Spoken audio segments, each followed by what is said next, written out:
Talk a little bit about, if you don't mind. I remember reading that you went down to Occupy Wall Street Yeah. when that was going on in Zuccotti Park.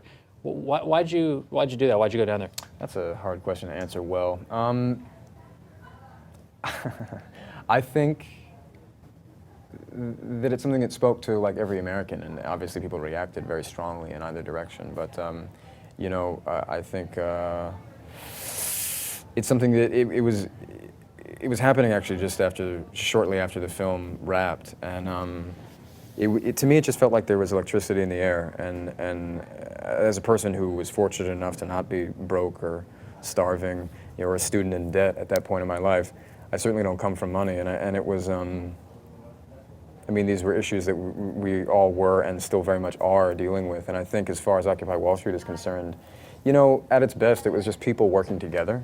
Like, because there was the strange sort of lack of focus in media that existed, where no one could really figure out what it was or what to call it. There seemed to be no demands. But you know, when you were down there working with people, meeting people, there were affinity groups that were just organizing and still are to this day. So it was an umbrella that existed for a while that got a lot of attention, but I think it's still going on, just very quietly. What did people say to you when you were down there?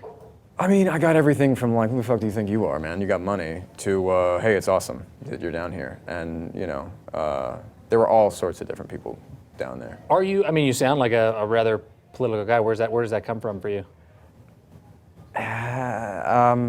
Caring, you know? I mean, to me, Occupy Wall Street wasn't so much political as it was finally like something that wasn't political. It was people feeling emotions in what is, you know, an otherwise like supposedly objective political arena, which doesn't really exist. Like you know, it was affecting people's lives to the point where they were upset and angry, and you don't always have answers or even questions when you're upset and angry. But I think it was an interesting thing, and it really did shift the national course of dialogue. You know, I mean, that's pretty cool.